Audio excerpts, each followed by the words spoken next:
Dune Part 2 is an epic sci-fi action film directed by Denis Villeneuve and also written by Denis Villeneuve and John Spates. It is based on the Dune novel by Frank Herbert, and this is a sequel to Dune from 2021. Now, this movie was supposed to come out in late 2023, but it was pushed back due to the Hollywood labor disputes, and the movie was finished. Now, I will say that you should not have pushed the movie back, but maybe it was a good idea that you did because it was worth it. The movie runs for 165 minutes long. This is a very, very long movie and had a budget of $190 million. This takes place right after the events of part one. It's like it goes right into the next scene. We see Timothy Chalamet as Atreides and his mother, Lady Jessica, played by Rebecca Ferguson, who are trying to still figure out what to do and what's going on. Now, Zendaya as Chani is really focused on what Paul is going to do. Now, this, you could say, is a love story between Paul and Chani. Timothy Chalamet and Zendaya have the most screen time in this movie. The first hour and 20 minutes for me were really, really good. Other than that, you have supporting characters and actors in this who pop up here and there. I was very excited to see Christopher Walken in this as Shaddam, the Emperor, and Florence Pugh plays his daughter. The aspect and the chemistry that those two have in a few scenes is really, really good. But Christopher Walken is not in it as much. I feel like he should have been in it a little bit more.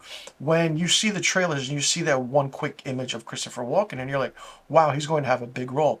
He really, really doesn't. As is with Stellan Skarsgård as Baron Vladimir Harkonnen. Like, he was a big, menacing brute of a character in the first movie, and he was the main villain. And seeing him in that big makeup was just really, really good. But really, it just doesn't move the story along at all. This is a love story in the first maybe hour, but then it figures out what's going to happen. Austin Butler as Fade is really, really good. Seeing him go from Elvis to this is absolutely amazing. The makeup and how everything is done is good. His chemistry with Timothy Chalamet, the fight scenes are done so, so well. Now, if you remember the Dune films from the 1980s, Sting played the role of Fade, and Sting kind of had fun with the role. But you can see Austin Butler's character is more so honed in on being and playing that character to a menacing degree that you would not anticipate or expect.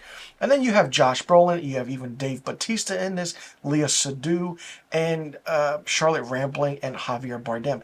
Now, Tim Blake Nelson and Anya Taylor-Joy are in this movie in undisclosed roles, but I won't say which roles they are. The aspect of how we see the progression. We're introduced to the characters in the very first movie. We get that.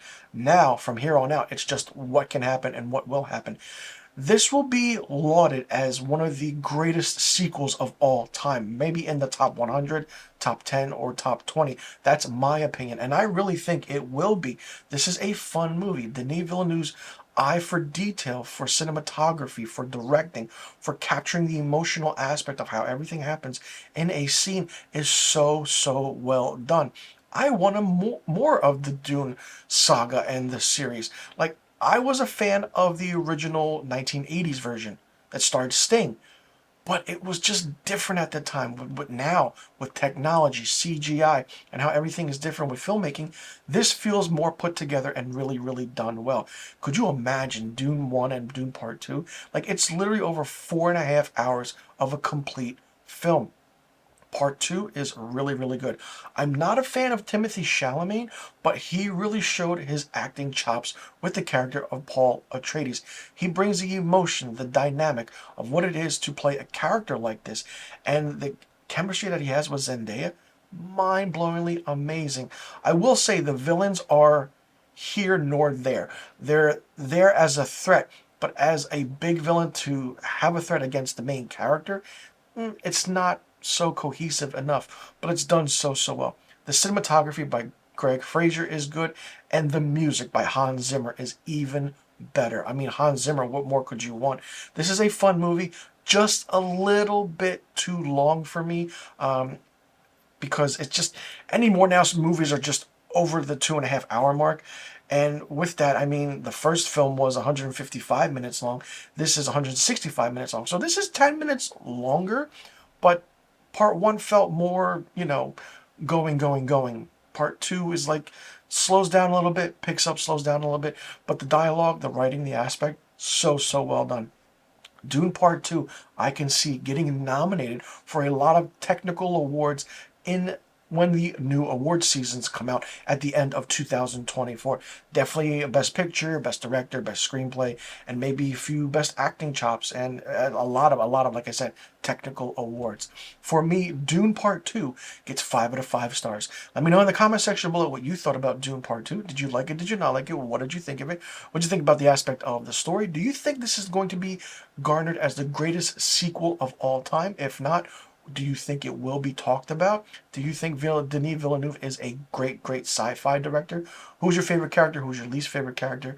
What character do you think deserved more screen time or less screen time? And how do you think everything's going to be with this film? And do you think it'll get rave reviews? Let me know in the comment section below. But all the questions I just asked. And be sure you click that subscribe button, hit that notification bell for new review videos on my channel. I'll see you all in the next review video. I'm Mr. Filmstock, and thank you so much for tuning in.